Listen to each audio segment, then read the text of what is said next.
Բարև ձեզ սիրելի հայրենակիցներ, ողջունում եմ ձեզ համայնայնության մայրաքաղաք Երևանից։ Այսօր ապրիլի 25-ն է 2025 թվական։ Կխոսենք աշխարհաքաղաքական, տարածաշրջանային, ներպետական ուշագրավ թեմաներից, որոնք կներկայացնեմ իմ մեկնաբանությամբ։ Ներողություն։ ԱՄՆ նախագահ Դոնալդ Թրամփը ուղերձ է եղել Հայոց ցեղասպանության 110-րդ տարելիցի կապակցությամբ։ Թրամփը չի օգտագործել ցեղասպանություն եզրույթը, այլ լատինատառ գրել է մեծ եղեռն արտահայտությունը։ Այսօր մենք հիշում ենք մեծ եղեռնը եւ հարգում այն մարդկանց հիշատակը, ովքեր տուժել են 20-րդ դարի ամենասարսափելի աղետներից մեկում։ 1915 թվականից սկսած 1,5 միլիոն հայեր արտաքսվեցին եւ մահվան դատապարտվեցին Օսմանյան կայսրության վերջին տարիներին։ Այս հիշատակի օրը մենք եւս մեկ անգամ միանում ենք Ամերիկայի եւ ամբողջ աշխարհի հայ մեծ համայնքին սգալով բազմաթիվ կորսված կյանքերի համար։ Մենք ակնկալում ենք շարունակել մեր ռազմավարական գործընկերությունը Հայաստանի հետ եւ աջակցել տարածաշրջանային կայունությանը, ձգտելով հասնել կայուն բարգավաճման եւ անվտանգության, ասել է Թրամփը։ Հիմա նայենք ինչ ունենք այս ուղերձով սրա տողատակը, ենթատեքստը հասկանանք։ Առաջինը, որ ցեղասպանություն չի օգտագործել, մի առանձնապես զարմանալի բան չկար, Ջո Բայդենը այո ասեց ցեղասպանություն, չնայած Իրանից առաջ արդեն դեռ խորհրդային միության ժամանակ Ռոնալդ Ռեյգանն էր ցեղասպանության մասին ասել, իդեպ ինքը նաև ընդհանուր համատեքստում էր դա ասել, ոչ միայն Հայաստանը, բայց դրանով ասացի արժեքը չի նսևանում։ Ընդհակառակը, երբ որ ընդհանրական գնահատական է տալիս սա, ավելի է կարևորվում, որ տեսեք, եթե վերաբերմունք ունեք, բոլորի նկատմամբ միասնական վերաբերմունք պետք է ունենաք, բայց նրանից հետո, երբ որ արդեն Ջո Բայդենը դա ճանաչեց, այսինքն Ամերիկայի Միացյալ Նահանգների հաջորդ նախագահի համար շատ ավելի հեշտ էր դա ուղղակի ասել այնպես որ կար։ Իսկ չէ որ Բայդենից առաջ ոչ մեկն էլ չէր ճանաչում, ու այս մեծ եղերդ եզրույթը անգամ օգտագործում էին։ Այնպես որ ուզեմ ասեմ, սա մեզ համար սպասելի էր, որ դա այդպես պետքա լիներ։ Մի քիչ նեղված են մեր հայկական կառույցները Ամերիկայի Միացյալ Նահանգների հայդատի, որ չէին սպասում, որ այդպես կլինի, որովհետև իրանք Տրամփի ընտրությունների հետ կապված որոշ կառույցներ ակտիվորեն ներկայացնում էր, որ մեզ համար ճիշտ կլինի Տրամփը ելնի, ոչ թե դեմոկրատները, դա իրանց կարծիքն է, իրանց վերաբերմունքն է, այս իմ կարծիքն ու վերաբերմունքն արտահայտել եմ նախընտրական շրջանում լսելով այն ծրագրերը, այն խոստումները նախընտրական, որ համարել են, որ դա մեծ խնդիր է ալնելու թե աշխարհի համար, թե ուկրաինական պատերազմի, թե Ամերիկայի համար, իսկ արդյունքում նաև Հայաստանի համար, որովհետև նոր աշխարհակարգ լինել այդ ձևով կարող է խնդիր առաջացնել։ Դրա համար գոնե ծանր չեմ տանում, այն ինչ որ տեղի ունենում է, այն մարդիկ են ծանր տանում, որոնք որ ուղակի սատարել են եւ տեսնում են, որ դա չի։ Թեպետ մենք գիտենք, որ հայ համայնքը Ամերիկայում իր քանակով այնքան ձայն չունի, որ ազդեր ընտրության արդյունքների վրա, ուղղակի վերաբերմունքի խնդիր է։ Դու ունես քո կարծիքը, սա է կամ նա է։ Հիմա ամեն մարդ իր խղճի առաջ է արդարանում, թե ինքը որ տեսակետին կողմնակից էր։ Դրա համար հիմա սենց ուշացած դժգոհությունները ոչինչ չի փոխում, իսկ ինչ վերաբերվում է նրան, որ մենք իսկ ինչ ակնկալիք պետք է ունենայինք։ Այս անգամ Դոնալդ Թրամփի հայտարարության մեջ նաև որակապես փոփոխությունը նաև որն էր, չասենք, որ ուղղակի ռազմավարական գործընկերության դրա մասին կխոսենք։ Դոնալդ Թրամփը իր քաղաքականության մեջ կարմիր թելով անցակացնում հետևյալը. ինքը ուժեղի ընկերն է, ինքը թույլին չի սիրում։ Դու ինչքան ուզում ես հոգով ուժեղ լինես, բայց եթե քո կարողությունները մեջ չի, ինքը քեզ չի սիրում։ Ինքը հիացած է Հյուսիսային Կորեայի ղեկավար Կիմ Չեն Ընով, ինքը հիացած է Պուտինով, ինքը ընկեր է համարում Էրդողանին, Պուտինին, Կիմ Չեն Ընին։ Դուք մի հատ արևմտյան պետության ղեկավար կամ կառույցի ղեկավար կամ Լատինական Ամերիկայի ղեկավար կամ իր հյուսիսային Կանադայի ղեկավար որևէ մեկին լսել եք, որ Տրամփը ասի իմ ընկերն է։ Կամ ցույց տա, որ նա լավ մարդ է, դրական է, ինչ որ բան անում, չէ, իր անկերները նրանք են։ Դրա համար երբ որ մենք ինչ որ այսօր այլևս մենք հասկանում ենք, որ դա ուրիշ տեսքի է։ Երբ որ նա հիացած ասում է, գիտեք ինչ, ոչ մեկին չհաջողվեց 2000 տարի Սիրիան գրավել, իսկ Էրդողանը գրավեց եւ նրան իր ընկերն է ներկայացնում եւ շատ գովում է, հարց է առաջանում, այսինքն պաշտոնապես ընդունում ենք, որ Սիրիայում ոչ թե ներսում եղավ դժգոհություններ, որպեսի Ռուսաստանի դրածո Ասադին գցեն եւ Իրանի դրածո Ասադին գցեն, այդ դժգոհությունները հանգեցրեց բախման, որի արդյունքում երկրում իշխանություն փոխվեց, թե ուղղակի Թուրքիան այդ իշխանությունը վերցրեց։ Այդ որ մենք վերլուծություն ենք անում ու ասում ենք Թուրքիայի ազդեցության տակ անցավ, Թուրքիան վերահսկողություն սահմանեց, մենք հո պետական պաշտոնյա չենք։ Ասում ենք ժողովրդյան Թուրքիան վերցրեց Սիրիան եւ մտահոգված ենք։ Այսինքն Ամերիկայի Միացյալ Նահանգները ողջունում է, որ պետական մակարդակով Թուրքիան է վերցրել Սիրիան, ոչ թե Սիրիայի ներսում ինչ որ ուժեր։ Ու եւ նա ողջևորված ասում է նա իմ ընկերն է, հալալա Իրան, տեսակ մի քանի օրում վերցրեց են, ինչ որ 2000 տարում չէին կարող վերցնել։ Այսինքն այս պարագայում մենք սպասելիք չունենք, որ երբևիցե կմտածի, որ մտահոգված եմ, բա հայերի հարցը տեսնես ինչ է ալնում, որովհետև խաղաքարտերն ու հաղթաթղթերը Ռուսաստանի ձեռքն է, որովհետև ինքը գրավել է, իսկ Ուկրաինայի ձեռքը հաղթաթուղթ չկա, ոչ մի նորմալ խաղաքարտ չկա։ Այսինքն սա այդ ամեն ինչը դա է ցույց տալիս, որի պարագայում մենք ինչ ենք սպասում, որ ինչ լինի։ Չենք խաբվում նրա համար, որ Արամ առաջի կաթողիկոսի հետ ինքը կարող է շփվի կամ որևէ բան, կամ ասի քրիստոնյաների հետ կապված ես վերաբերմունքս այլ է, մենք իրականությունն ենք նայում։ Իսկ ինչ վերաբերում ակնկալում ենք շարունակել մեր ռազմավարական գործընկերությունը Հայաստանի հետ եւ աջակցել տարածաշրջանային կայունությանը, իհարկե սա կարելի է ասել, հա, տեսակ ռազմավարական գործընկերությունը կարևորում է։ Ռազմավարական գործընկերությունը նորմալ կարևորում էր մի քանի օր առաջ էլ շնորհավորում էր տոնը Ադրբեջանի շատ ավելի այնց մեծ ծավալի ժեստեր էր անում Ադրբեջանին։ Այսինքն մտածենք, որ սրանից մենք կարող ենք օգտվել, իհարկե պետքա փորձենք, ես չեմ ասում չենք կարող, պետքա փորձենք, բայց մեծ սպասելիքներ իմաստ չունի ունենալ, որովհետև մենք դեռ չգիտենք, թե տարածաշրջանի հետ կապված Ամերիկայի Միացյալ Նահանգները ինչ տեսակետ ունի, որից կախված ինչպիսին է նրա վերաբերմունքը Հայաստանի նկատմամբ։ Մի օրվա մեջ ցանկանում է Իրանի հետ գործարկել, հաջորդ 15 վայրկյան հետո ուրիշին հարցազրույց է տալիս, ասում է խփելու ենք։ Իսկ դրանից կախված է, թե Հայաստանի նկատմամբ վերաբերմունքը եւ Ադրբեջանի նկատմամբ վերաբերմունքը, Թուրքիայի նկատմամբ վերաբերմունքը ինչպիսին կլինի, որից կախված է իսկ մեր նկատմամբ վերաբերմունքը ինչպիսին կլինի։ Այսինքն Եվ դա է, որ պատահական չի, որ Թուրքիան ձեռքը 100 տեղ գցում է, Ադրբեջանը գցում է, Ռուսաստանը գցում է, դրանից հետո ոչ մեկը չգիտի ինչ է ալնելու։ Եթե չգիտեն, ամեն ինչ փորձում են, հնարավոր ամեն ինչ փորձում են։ Գոնե մեկը մեկի հետ ասի, չհասկացանք, ինչպես բաներ այդ բանակցում, Իրան ասի, դե արի քո հետ էլ մի հատ խոսանք։ Այսինքն հավանական բոլորն անում են։ Իրանք շատ խելացի չեն, որ ճիշտ դուրս գան։ Իրանք պարզապես բոլոր հնարավորությունները ակտիվ աշխատացնում են, բոլորի հետ։ Իսկ մենք հետ ենք քաշում ու սպասում ենք, որովհետև ամեն ինչ կատարվում է, մեր մասին քննարկում են, բայց մեր հետ չեն խոսում, մեր մասին են խոսում։ Այդ դրա համար նույնիսկ են, որ ռազմավարական գործընկերություն շարունակելու եւ այլ, այդ էլ զուտ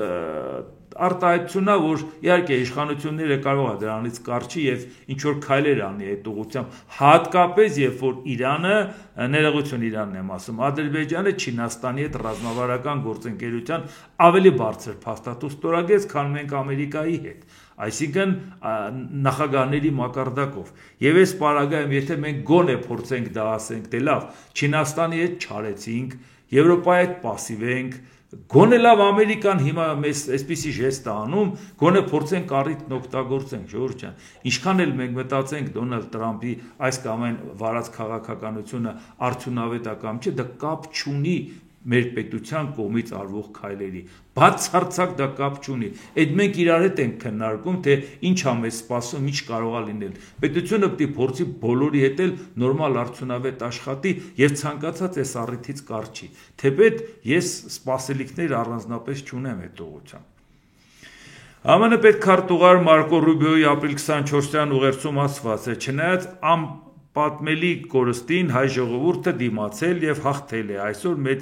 մենք մեծ եղերնը հիշնում ենք ոչ միայն ոգով, այլև վճռականությամբ։ Մենք հարգում ենք անցյալը եւ անհամբեր սպասում Հայաստանի եւ տարածաշրջանի համար երկարատև խաղաղության, բարգավաճման եւ անվտանգության ուղղությամբ աշխատելուն, նշել է Ռուբիոն։ Շնորհակալ ենք, հիմա տեսնենք ինչ աշխատելու քայլեր է արվելու, որովհետև եթե այսօր ձեզ համար հիմա կկարդամ, եթե ասма չի փակվել Իրանին հարվածելու հարցը, նշանակում է նրա համար գործընկերը Թուրքիան, Ադրբեջան, Իսրայելն է։ Բա մենք չմտահոգվենք, որ գնանք ասենք մենք էլ կարանք նորմալ օգտակար լինենք, մի բոլորը դիր նրանց վրա խաղադրույքդ կատարի։ Հայաստանը որպես գործոն, եթե մնաց ինքը Իրանով ինքնուրույն ու քո հետ նորմալ գործընկեր, շատ ավելի մեծ կլի քո կարևորությունը, մի թույլ տուր, որ Թուրքիան գրավի այս կողմի վրա, այն կողմի վրա։ Ամերիկայի Միացյալ Նահանգներում էլ նախագահներ են եղել, որոնք որ կանգնել են, ասել են Թուրքիայի կամակորությունը զսպելու համար չպետք է թողենք, որ ինքը ընդլայնվի։ Պետք է ամեն ինչ անենք, որ դրա դեմն առնենք։ Այո, թող մնա գործընկեր, բայց իր չափերի մեջ։ Իրանք էլ մի բան երևի հասկացել են, չէ՞։ Իսկ հիմա տեսնենք, Բաքվում ընդլայնված ձևաչափով հանդիպում է կայացել Ադրբեջանի արտգործնախարար Ceyhun Bayramovի եւ Եվրամիության արտաքին գործերի եւ անվտանգության քաղաքականության հարցերով բարձր ներկայացուցիչ Եվրահանձնաժողովի փոխնախագահ Կայա Կալասի հետ։ Իդեպ ասեմ, որ Եվրոպայում շատ պատգամավորներ եւ շատ կառույցի ղեկավարներ եւ հանրային գործիչներ շատ վատասական են անդրադառնում Կայա Կալասի այցին Ադրբեջան, որ ասում է ոնց հասկանանք Հայաստանի հետ ոնց հարաբերվենք, սենց ոնց կարելի է խելքները տվել եք էներգակիրներին, դա է գործընկերությունը եւ այլև։ Չեմ կարծում, որ դա շատ մեծ ազդեցություն է ունենում այդ որոշումների վրա, բայց նույնիսկ այդպիսի կարծիք եթե կա, դրանցից էլ պետք է կարճել ու հասկանալ, որ Եվրոպան միանշանակ չի ընդունում դա, որ նաև մենք մտածենք մեր ակտիվությունը ինչ որ ձևով արդարացնենք, հասկանանք իսկ ինչու մեր հետ այդ գործընկերությունը չեն անում, երբ որ մարդիկ օբյեկտիվորեն մեզ են դիտարկում որպես գործընկեր եւ ասում են կալաս դու ինչա գազի խաթեր գնացել ես ի՞նչ խաղեր ես տալի։ Եվ դա ասում են Եվրոպայի պատգամավորները, դա մենք չենք ասում։ Իսկ մենք առիթը պետքա օգտագործենք։ Բայրամովը վերահաստատել է Ադրբեջանի անսասան եւ սկզբունքային դիրքորոշում առայն, որ Հայաստանի սահմանադրության փոփոխությունը Ադրբեջանի ինքնիշխանության եւ տարածքային ամբողջականության նկատմամբ հավակնությունների վերացման նպատակով նախապայման եւ խաղաղության համաձայնագրի ստորագրման համար նախապայման է, ասված է Ադրբեջան արտգործնախարարության հաղորդագրության մեջ։ Սա էլ նրանց համար է, որ մի հատ որևէ տեղից հայտարարություն անջում, արդեն ոգևորած ասում են վերջ Ադրբեջանի զսպեցին, տեսեք ոնց է խաղաղության պայմանագիրը ստորագրելու, տեսակ Տրամպը էս ասես, տեսակ ինչ եղավ։ Տրամպի ասելուց հետո է այս հայտարարությունը կատեգորիկ ձևով ասում, այդ մարդիկ չեն զիջում իրանց դիրքերը։ Հերիք է մեզ այնպես փափուկ բաց դնել մարդկանց գլխի տակ, դա ինչի համար եք անում։ Իշխանությունը անում է, հասկացանք ինչի համար, որ արդարացնի իր խաղաղության օրակարգը, ես խաղաղություն եմ բերել։ Բա այն մնացածը ինչի համար են դա անում, ում եք խափում, եթե ոչ ինքներդ ձեզ։ Ադրբեջանի արտգործնախարար Ceyhun Bayramovը հայտարարել է. Բաքուն ակնկալում է, որ Հայաստանը կձեռնարկի համապատասխան քայլեր սահմանադրությամբ ամրագրված Ադրբեջանի նկատմամբ տարածքային պահանջները վերացնելու եւ ԵԱՀԿ Մինսկի խումբը լուծարելու համար։ Իդեպ ԵԱՀԿ Մինսկի խումբը լուծարելու հետ կապված ԵԱՀԿ-ի ղեկավարն էլ գտնվում էր Ադրբեջանում, Ալիևը ասում էր, որ կատեգորիկ ձևով խոսում էր նրա մասին, որ պետքա ԵԱՀԿ Մինսկի խումբը որպես իրան սպառած կառույց պետքա լուծարվի։ Եթե համարում ես, որ Արցախի հարցը լուծված է,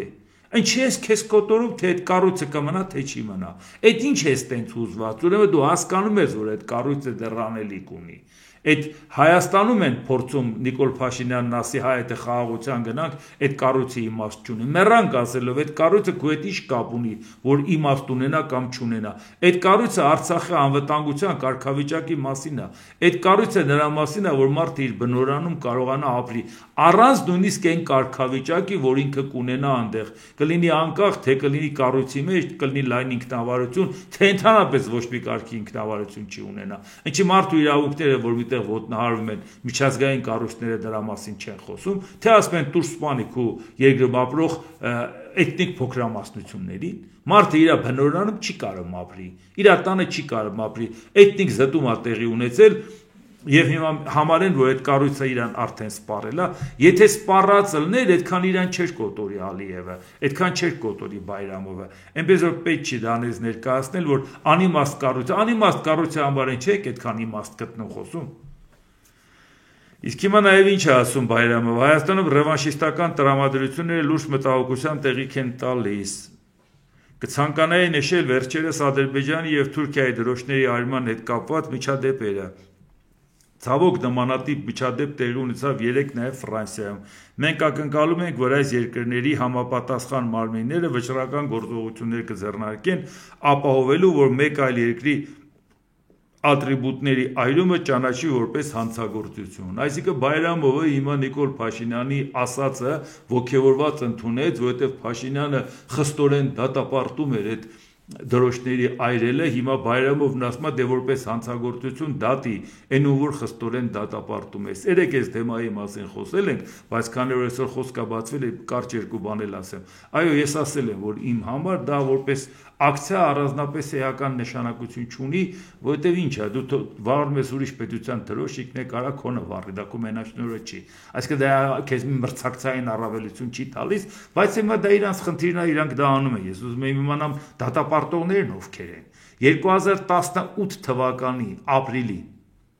նույն դաշնակները դրոշ չէին այրում, բայց դրանից մի քանի օր հետո պաշտպանեցին, որ Նիկոլ Փաշինյանը դառավ վարչապետ։ Բացի ստորագրահավաքով, որ նախաձեռնությամբ հանդես եկան, նաև մի հատ է քվեարկեցին, մի հոգի էլ որ դեմ էր, դրեցին կուսակցությունից հանեցին, որտեղ միասնական կարծիք կար թռնել Սերժ Սարգսյանի գրկից եւ ընկնել Նիկոլ Փաշինյանի գիրկը, նորություններ։ Բա Նիկոլ Փաշինյան, եթե համարում ես այդ արածը վճռականորեն դատապարտելի է, բայց այդ մարդկանց այդ կոալիցիան չէր կազմում։ Բայց դներ ասել, ով եք դուք, որ ես ձեր հետ կոալիցիա կազմեմ։ Այս վտանգավոր բաները, որ անեք, հարևանների հետ հարաբերություն փչացնենք, դեռ սկի պաշտոնից չնստած, արդեն դուք իմ գլխին սարքում եք, ես ինչ եք անում։ Բա ապրիլից մինչև մայիս քանի օրեր անց է։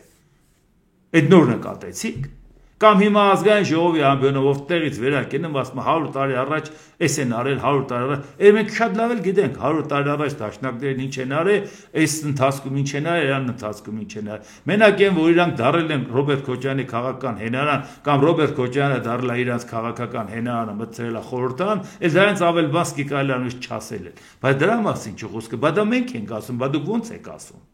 Բա որ դուք կայնում ասում եք 100 տարի առաջ էս էին արել, 18 թվին հետ էիք կոալիցիա կազմում։ Բայց ժամանակ չտեսաք, թե 100 տարի առաջ ինչ էին արել։ Բայց ինչ գնահատականներ, որ հիմա տալիս եք, ամենավերջի գնահատականները, բայց ամենավերջի գնահատականները տալուց առաջ, բան չէ եք կոալիցիա կազմում, թե եթե ձեր հետը ամեն ինչ լավ է։ Ու միջալ է մյուս կողմն էլ նայենք։ Որ գնացին դաշնակները կոալիցիա կազմեցին Նիկոլ Փաշինյանի հետ, քվեարկեցին, ամեն ինչ արեցին, իշխանության բերեցին, Նիկոլ Փաշինյանի դուխով, վերնաշապիկով շրջում էին հպարտությամբ, որտեղ իրանք հեղափոխության պայատեր են։ Հիմա որ կանգնում ասում են, բա գիտեք ինչ արել Փաշինյանը, այս թվին էս գրքում էս բանն ա գրել։ Բա գիտեք ինչ արել 2008 թվականը սաղ ինքն էր մեղավոր մարտի 1-ը որ եղավ։ Այդ ամեն ինչը որ գիտեիք, բան չէիք իրան պաշտպանում։ Դուք երկուստ էլ իրար արժեք, ում եք բացատրում։ Այդ մենք ենք ժողովրդին բացատրում, որ ժողովուրդ ջան, այս մարդիկ իրար քննադատելով նորից քաղաքական տիրույթը լցնում են իրանցով, որ հանկարծ ուրիշ ուժ չառաջանա, թե չէ դուք լսում եք, այս երկուսը իրար ճղում են, այն մյուսի նախկին արածներն են ջրերը ստանում։ Այն ժամանակվա արածները, որի ընթացքում դուք իրար կոալիցիա եք եղել, դրանից առաջվա բաները բա որ գիտեիք։ Բան չի դա ձեզ չխանգարեց, որ այդ մարդու հետ կոալիցիա կազմեք։ Այսինքն ամենավերջի պիտակավորումը տալով դուք Փաշինյանին, Փաշինյանը ձեզ իրար հետ բա ո՞նց եք կոալիցիա կազմում։ Բայց սա ցույց է տալիս, որ աթոռ ունենալու համար դուք ամեն ինչի ընդունակ եք։ Այս ժողովուրդն է ձեզ լսում է հասկանում, ճիշտ եք ասում, ժողովուրդ ջան, լրիվ ճիշտ եք ասում, բայց դուք ամեն ինչ անում եք, ձեզանով լսնեք։ Որ ուրիշ ուժ չառաջանա, որ ասի երկուստ էլ վեր կացեք ու ստեից գնացեք։ Դուք այլևս անելիք չունեք։ Ադրբեջանի նախագահ Իլհամ Ալիևն ընդունել է Եվրոպական միության արտաքին գործերի և անվտանգության քաղաքականության հարցերով բարձր ներկայացուցիչ Կայա Կալասին։ Ալիևը հայտարարել է, որ Ադրբեջանը Եվրամիության հուսալի գործընկերն է, Ադրբեջանը գազ է մատակարարում եվրոպական 10 երկրի, որոնցից 8-ը Եվրամիության անդամներ են։ Գազի մատակարարումների աշխարհագրական ընդգրկմամբ Ադրբեջանը եվրոպական տարածքը գազով ապահովող առաջին երկրներից մեկն է։ Կողմերը նաև մտքեր են փոխանակել Հարավային Կովկասում տևական կայունության ապահովման հարցի շուրջ։ Ահա որ որպես գործընկեր Եվրոպայի հետ աշխատում է, այն դեպքում, երբ որ եվրոպական կառույցները մշտապես ասում են, նույնիսկ Ռուսաստանի առճակատման գնալու ժամանակ ասում են ոչ մի պարագայում պետք է գազին կուլ չգնանք։ Այսինքն մենք եթե անելիք չունենք, իրանք լավ էլ նրանց հետ կաշխատեն, ում ենք մեղադրում։ Մենք անելիք պետք է ունենանք, որպեսզի մեզ որպես գործընկեր քաղաքական համագործակցությունը ավելի կարևոր է, ասեն էներգառեսուրս ուրիշ ցեք ստանանք։ ՆԱՏՕ-ի գլխավոր քարտուղար Մարկ Ռյուտեն Վաշինգտոնում ԱՄՆ նախագահ Դոնալդ Թրամփի հետ բանակցություններից հետո հայտարարել է. Մենք ՆԱՏՕ-ին բոլորս համաձայն ենք, որ Ռուսաստանը երկարաժամկետ սպառնալիք է ներկայացնում ՆԱՏՕ-ի ամբողջ Եվրատլանտյան տարածքի համար։ Ռյուտեն հավելել է, որ Թրամփի վարչակազմը նախկինի պես հավատարիմ է ՆԱՏՕ-ին, չնայած Վաշինգտոնն ավելի ու ավելի մեծ ուշադրություն է դարձնում Ասիա խաղաղօվկիանոսյան տարածաշրջանին։ Մարկ Ռյուտեն նաև հայտարարել է, որ Ուկրաինայի հարցով խաղաղության բանակցությունների խոչընդոտն այս պահին Ռուսաստանի դիրքորոշումն է։ Հիմա սեղանին ինչ-որ բան կա, եւ կարծում եմ, որ ուկրաինացիներն իրականում խաղի մեջ են, եւ հիմա կարծում եմ գնդակն ակնհայտորեն ռուսական դաշտում է, ասել է ՆԱՏՕ-ի գլխավոր քարտուղարը։ Այսինքն ՆԱՏՕ-ի գլխավոր քարտուղարը համառորեն Ամերիկայում էլ ասում է, որ իմացեք, որ Ռուսաստանը պետքա զիջումների գնա, եթե ուզում ենք խաղաղություն, ոչ թե Ուկրաինային պարտադրենք զիջումների, եթե օկուպանտը Ռուսաստանն է։ Այսինքն համառորեն այդ գիծը Մարկ Ռյուտեն առաջատանում, սա առաջի դեպքը չի, սա առաջի հայտարարությունը չի այդ ուղղությամբ։ Ի շարունակությունը նայենք, թե այդ վիճակում մենք ուր ենք։ Նախ ԱՄՆ նախագահ Դոնալդ Թրամփը հայտարարել է Իրանի նախագահ Մասուդ Փեզեշքյանի կամ երկրի գերագույն առաջնորդ Այաթոլլահ Ալի Խամենեիի հետ հանդիպելու իր պատրաստակամության մասին Իսլամական Հանրապետության միջուկային ծրագրի շուրջ բանակցությունների համար։ Այսինքն ինքը նաև ներկայացրել է, որ ավելի լավ է բանակցենք, գործարք կնքենք, քան հարվածենք։ Բայց միևնույն ժամանակ իր ոճի մեջ նորից ինքը ասել է նաև մյուս մասը, իսկ եթե չհամաձայնվի, ինչ տեղի կունենա։ Դոնալդ Թրամփը պատրաստակամություն է հայտնել աջակցել Իրանի դեմ Իսրայելի հնարավոր հարվածին իրանական միջուկային ծրագրի շուրջ բանակցությունների ձախողման դեպքում։ Ես կարող եմ մեծ պատրաստակամությամբ աջակցել Իսրայելի հարվածին, եթե մենք չկարողանանք համաձայնության գալ, ասել է Թրամփը։ Ամերիկայի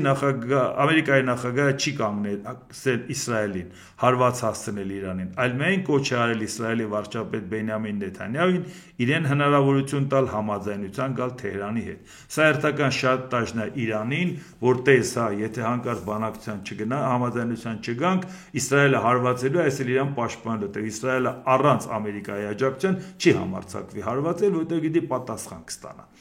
Եվ այդ պարագայում, որովհետև ինքը ինչ հարվածել հասցնի Իրանին այդ պետությունը չի կործանվի, 1.650.000 քառակուսի կիլոմետրն ու 90 միլիոն բնակիչը,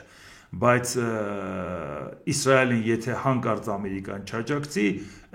նույնիսկ օկուպացված տարածքներով 22.100 քառակուսի կիլոմետրը կվերացնեն իտառը կմնա Իսրայելից։ Այդ բոլորն էլ հասկանում են նորություն չի։ Առանց Ամերիկայի նա չի կարող այդ պետությունը պահի։ Եվ դա է պատճառը, որ հիմա Դոնալդ Թրամփը ցույց է տալիս, որ այնուամենայնիվ այդ հարցը մնացել է ուժի մեջ, որ Իսրայելը կհարվածի։ Բայց այս պարագայում անկախ նայից մենք հավատում ենք դրան, թե չենք հավատում, մենք պարտավոր ենք նաև ուշադիր եւ զգոն լինել, որովհետեւ հարվածելու եւ չհարվածելու դեպքում էականորեն փոխվելու է մեր տարածաշրջանը, մեր երկրի նկատմամբ վերաբերմունքը եւ շատերը օգտվելու են այդ անորոշության առիթից։ Եվ մեկ էլ ուղղակի հիշեցնենք, որ Դոնալդ Թրամփն էր, որ ասում է Ռուսաստանը մեծ է, Ուկրաինան փոքր, եւ այդ պարագայում ոնց կարող է պատահի թույլը ուժերի հետ կռվի, ես չեմ հասկանում, դուք չեք հասկանում, որ պետք է հանձնվեք, չափերը չեք հասկանում, հա, ժողովուրդ ջան, հասկանում ենք, մի կերպ հասկանում ենք, Ռուսաստանի չափերն էլ ենք հասկանում, Ուկրաինայի չափերն էլ ենք հասկանում, Իրանինն էլ, Իսրայելինն էլ, այդ ասողը ոնց է ասում Իսրայել դու Իրանին խփի։ Իրանի ու Իսրայելի չափերի տարբերությունը պատահաբար ավելի մեծ չի, որտեղ Դոնալդ Թրամփը գրել է կենսագրության մեջ, որ ֆինանսիստ ու տնտեսագետ է, ուրեմն թվերի հետ լավ աշխատում է։ Բարդ չի պատկերացնի, որ այնտեղ 90 միլիոն է, այնտեղ 10 միլիոն էլ չկա։ Եվ բարդ չի պատկերացնել, որ այնտեղ 1,650,000 կիլոմետր, ընդ 22,000 կիլոմետրը համեմատել Ռուսաստանի 17,2 միլիոն քառակուսի կիլոմետրի եւ 603,000 քառակուսի կիլոմետր Ուկրաինայի տարածքը, չնայած օկուպացվածն էլ հետ է։ Բարդ չէ դա նայել։ Եթե մի բան ասում է ժողովուրդ, ո՞նց չեք հասկանում, որ չի կարելի ուժերի հետ կռվել։ Մարդիկ էլ ասում են, բա ուզում ենք իմանանք, բա դուք ո՞նց չեք հասկանում, որ Իսրայելը բան չէ, ինչ որ իրավունքով է խփելու Իրանի։ Այդ որ մենք մտածել ենք, որ Ամերիկայի Միացյալ Նահանգների հետ կապված ենք պատկերացրել մեր շահերը, դա այն ժամանակ, երբ որ Ամերիկան այլ քաղաքականություն էր վարում, ոչ թե ասում էր ես ուժերի կողմից եմ։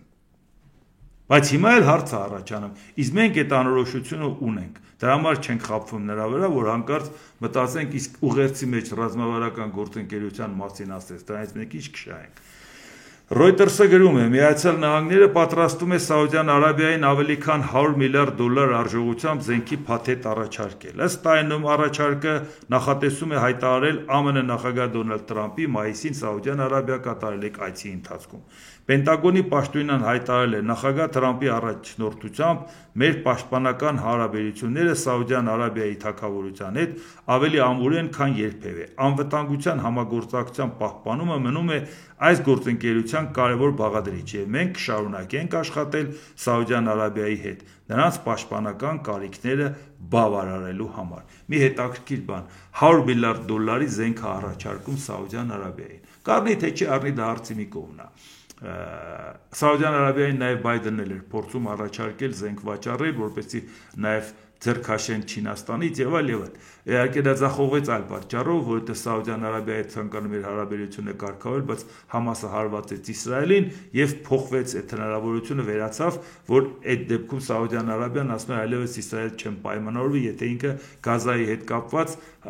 Համասի հետ կապված փորձի դա վերացնել։ Բայց լավ, համարենք, որ հիմա հարմար պահ է դա անելու համար։ Բա եթե $100 միլիարդի զենք է ուզում Սաուդյան Արաբիային տաս, բա Ուկրաինան ասում է անգեր ջան, զենքը տուր, ես փողը տալիս եմ։ $100 միլիարդի նվեր ես տվել, 500 միլիարդի հետ եմ տալիս։ Հիմա էլ ուզում եմ քեզանից զենք առնեմ, որ կռվեմ Ռուսաստանի դեմ։ Եթե չհաջողվի խաղաղության գնալ, զենքը տուր, ես կռվեմ։ Բան չի չես տալիս։ Ասպես եթե իմ ասածը չանի, ես զենք չեմ տա, բան չի չես տա։ Եթե դու ուզում ես զենք վաճառես Սաուդյան Արաբիայի վրա, ինչ որ մեկի դեմ օգտագործելու է, թե չէ։ Ուկրաինան էլ ասում է համաձայնության չենք եկել Ռուսաստանի հետ։ Զենքը տուր կռվենք։ Պատճառը ո՞րն է, որ չտաս, մի պատճառ կա, որ դու չուզենաս, որ Ուկրաինան պատերազմ կարողանա հաջողություն ունենա։ Դու ուզենաս, որ ուղղակի թույլին պարտադրես պարտություն։ Ուրիշ պատճառ չկա, որ մարդը զենք ուզում առնի, դու չես տալիս։ Մեկ ուրիշին խնդրում ես, որ առնի քեզանից։ ԱՄՆ նախագահ Դոնալդ Թրամփը Թրամփի առցանց խանութն իր կայքում տեղադրել է բեյսբոլի գլխարկ Թրամփ 2028 մակագրությամբ, որը կարող է վկայել ամերիկացի առաջնորդի 3-րդ ժամկետով առաջադրվելու մտադրության մասին։ Թրամփը նախկինում չի բացառել 3-րդ ժամկետի հավանականությունը եւ ասել է, որ կան ճանապարհներ, որ նա կարող է առաջադրվել։ Իհարկե այդ նման ճանապարհ չկա, սահմանադրությունը դա թույլ չի տալիս, փորձում են ինչ-որ գտնեն տեն սողանցքներ, բայց մեկը դա չի լինելու, ինքը 3-րդ ժամկետ չի գնալու, սա ուղղակի արվում է նրա համար, որովհետև հասկանում է, որ վարկանիշ է կորցնում, նաև տվյալները ցույց են տալիս, որ վարկանիշը բավականի չէ,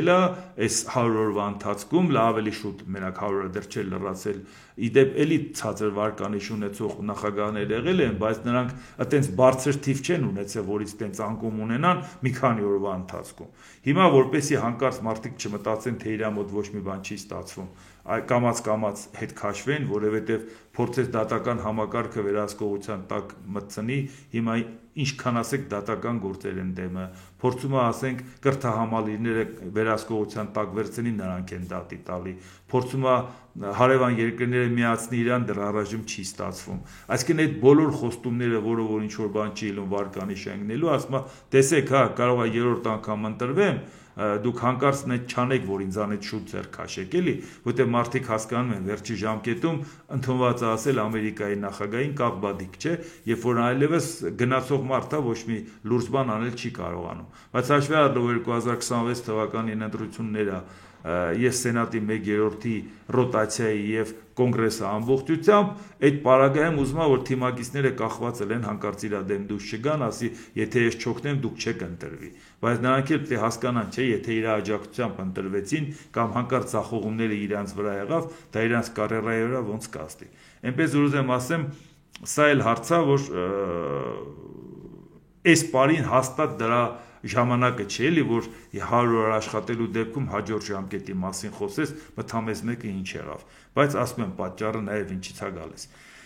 Պակիստանի պաշտպանության նախարար Խավաջա Ասիֆը զգուշացրել է. համաշխարհային հանրությունը պետք է ուշադրություն դարձնի Պակիստանի եւ Հնդկաստանի միջև այս վտանգավոր կոնֆլիկտին, որը կարող է վերաճել միջուկային առճակատման, երկու երկրներն էլ միջուկային տերություններ են, նշել է նախարարը։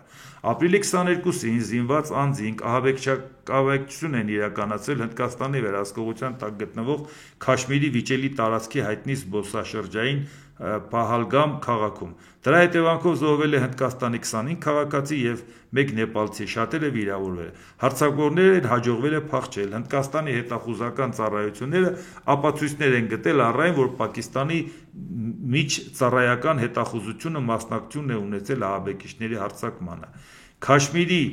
հովտում Հնդկաստանի եւ Պակիստանի միջև անցած գիշեր մարտեր են սկսվել թեթև եւ ծանր զինատեսակների կիրառմամբ։ Հնդկաստանը եւ Պակիստանը միմյանց մեղադրում են հրադադարի ռեժիմը խախտելու մեջ։ Հնդկաստանի եւ Պակիստանի զինվորականների միջև Ջամմու եւ Քաշմիր նահանգի վերահսկողության գծի երկայնքով փոխհրաձգություն է եղել։ Դա էլ հաղորդում է հնդկական լրատվական գործակալությունը, հղում անելով բանակի աղբյուրին։ Պակիստանի բանակը լրացուցիչ ստորաբաժանումներ, այդ թվում տանկեր է տեղափոխում Հնդկաստանի հետ սահման։ Պակիստանը պատրաստում է Հնդկաստանից հնարավոր հարձակման եւ դրան կպատասխանի ամբողջ ուժով, հայտարարել է երկրի պաշտպանության նախարարը։ Հիմա տեսեք ինչի համար ես այդքան երկար կարդացի, որտեղ թվում է թե հա լավ մեզանից հեռու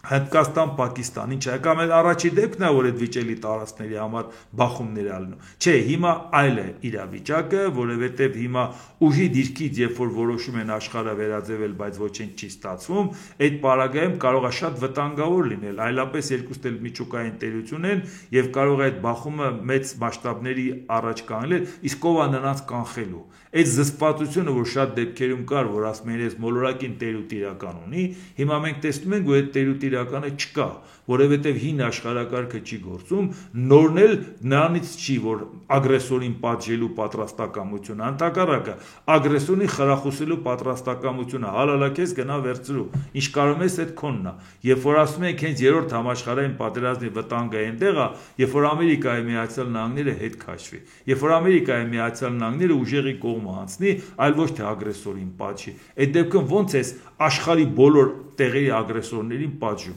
Դրա համար մենք մեծ ուշադրությամբ հետևելու ենք, որ սա հանկարծ լուրջ բախում չառաջանա, որովհետև դա վերաբերվելու է մեզ բոլորիս, դա այնպես չի, որ մեզանից հեռու իրադարձություններ է, որովհետև որակապես փոխված իրավիճակում է դա լինելու, ուժի դիրքից հարաբերություններ պարզելու։ Մի մասը փորձելու է Հնդկաստանի թիկունքին կանգնել, մի մասը Պակիստանի, իրականում ոչ մեկը բացի հայտարարությունից ոչ մեկի թիկունքին չեն կանգնելու։ Ասել են տվեք իրար սպանեք, մինչև տենանք ինչ են կլնում։ Նրանք էլ պետք է որոշեն, գնում են դրա տակ մտնում են, թե չէ, ճիշտ են հաշվարկել իրանց ուժերը, թե չէ։ Համենայն դեպս կարող է նման անկայուն բաներ լինի, որը վերաբերվի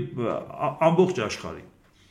Եվ ուրիշ տեղեր էլ դա լինի։ Ուկրաինայի նախագահ Վոլոդիմիր Զելենսկին հայտարարել է, որ Սպիտակ տանը ԱՄՆ նախագահ Դոնալդ Տրամփի հետ հանդիպում Ուկրաինային էր պետք, սակայն առաջացած վեճը ոչ մի կողմի համար օգուտ չբերեց։ Մենք շատ հարցեր ունեինք քննարկելու, մենք ունեցել ենք տարբեր հանդիպումներ, արդյունավետ եւ կասեի ավելի փիլիսոփայական, մեր կյանքը տարբեր փուլերում, այդ թվում հանդիպում նախագահ Տրամփի հետ։ Հետևաբար ես կարծում եմ, որ Օվալաձև աշխատասենյակում հանդիպումը վեճը չի օգնել ոչ Ուկրաինային, ոչ Միացյալ Նահանգներին, նշել է Զելենսկին։ Սա ուղղակի նրա համար, որ հարմար առիթ կար ուղղակի հարցեր քննարկելու, ոչ թե փոխադարձ մեղադրանքների։ Իսկ ԱՄՆ նախագահ Դոնալդ Տրամփը պաշտոնավարման 100 օրվա առիթով հարցազրույց է տվել, անդրադառնալով նաև ռուս-ուկրաինական հակամարտությանը։ Հարցին պատասխանել պետք է Ղրիմը անցնի Ռուսաստանին,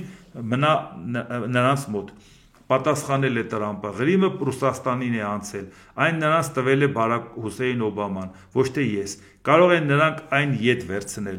Կարող են նրանք այդ վերցնել։ Ղրիմում հիմնականում ռուսերեն են խոսում։ Նրանք այնտեղ ունեին իրենց սուզանավերը դեռ շատ վաղուց։ Եթե ես լինեի նախագահ, Ղրիմը չէին խլի։ Հարցը առաջանում, կհամաձայնեք, հարց են տալի, կհամաձայնեք, որ Ղրիմը եւ Ռուսաստանի կողմից Ուկրաինայից խլված 4 այլ շրջաններ ընդգրկվեն Ռուսաստանի կազմում որպես վերջնական համաձայնագրի մաս։ Տրամպը պատասխանել է.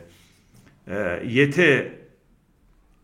Ղրիմը մնա Ռուսաստանի հետ, մենք պետք է խոսենք միայն Ղրիմի մասին, քանի որ միշտ նշվում է Ղրիմը։ Ղրիմը կմնա Ռուսաստանինը։ Զելենսկին դա հասկանում է։ Բոլորը հասկանում են, որ այն երկար ժամանակ նրանցն է եղել։ Դա եղել է Տրամպի գալուց շատ առաջ։ Սա Օբամայի պատերազմ է, որը երբեք չպետք է տեղի ունենար, ես անվանում եմ սա պատերազմ, որ երբեք չպետք է լիներ։ Հարց է տալիս, դուք խոսել եք Մոսկվայի հետ հարաբերությունների բարելավման մասին, բանակցում եք նրանց հետ այլ հարցերով, բացի Ուկրաինան։ Պատասխանել է Տրամպը, ոչ, բայց եթե գործարք կնքվի, ես կարող եմ պատկերացնել, որ մենք բիզնես կանենք եւ Ուկրաինայի եւ Ռուսաստանի հետ։ Հիմա հարցը առաջանում։ Ղրիմը, որ ռուսներեն ապրել կամ ռուսերեն են խոսում, կամ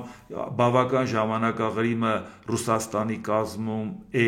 Ռուսաստանի կազմում օկուպացրել է Ռուսաստանը 14 թվականի հետ, բավական ժամանակ է 10 տարին, Ղրիմի պատմությունը իմացողը կարող է մի հատ մտածի, որ դա ռուսական է եղել։ Հունական քաղաքներից սկսած կարող է այդ ամեն ինչի մասին հանկարծ ինքը պատկերացում ունենա։ Կարող է սկյուտների մասին պատկերացում ունենա։ Կարող է իմանա, թե Ղրիմը ինչքան է մեկը մեկի ձեռքն անցել եւ ինչ է տեղի ունեցել։ Այդ ոնց եղավ ռուսական։ Այն դեպքում, երբ որ Ուկրաինան միջազգային իրավունքի սուբյեկտ որպես Ղրիմով ինքը իր տարածքային ամբողջականություն ճանաչել է եւ երաշխավորել, այդ թվում նաեւ Ամերիկայի Միացյալ Նահանգները։ Իսկ ինչա հայերը չէին ապրում Արցախում։ Բայց էլ Տրամպի ժամանակ 44 օրյա պատերազմը չեղավ։ Բայց հայեր չէին ապրում, հայերեն չէին խոսում։ Բայց ինչ տեղի ունեցավ։ Ամբողջական այդ տարածքը հայկական էր, օրգանապես կապված Հայաստանի հետ։ Բայց ինչ տեղի ունեցավ, որ արդարացնում եք, որ ճիշտ են արել։ Բայց մարդիկ էլ են, չեմ մտածում, սկզբունքը ո՞րն է։ Որ 10 տարի առաջ կարելի է օկուպացնել, ասել դե ուրեմն քոնն է։ Բայց եթե ոչ մի ուրիշ բան չասենք, որ հազարամյակներով այնտեղ հայ ապրել, մենակ թեկուզ զուտ փաստացի առումով 92 թվականից սկսված Արցախյան պատերազմից առաջ անգամ Արցախը հայկական էր։ Իր կարգավիճակով Ադրբեջանի հետ կապ չուներ։ Էլ չեմ ասում մինչև 2020 թվական լանույնից մինչև այս վերջի էթնիկ զտումը դատարկելը հայկական Արցախ էր մնացել։ Բայց մենք չտեսանք, որ դրա նկատմամբ վերաբերմունք լինի։ Եվ մեկ էլ Ռուսաստանի հետ, եթե չնայած արդեն Ուկրաինայի արտգործնախարարությունն ասել է, որ մենք չենք ճանաչելու Ղրիմը կամ այդ մյուս տարածքները ռուսական, այսինքն եթե փաստացին ընդունենք, իրանք արդեն իրանց կարծիքը հայտնել են սրա հետ կապված։ Եվ մեկ էլ բավական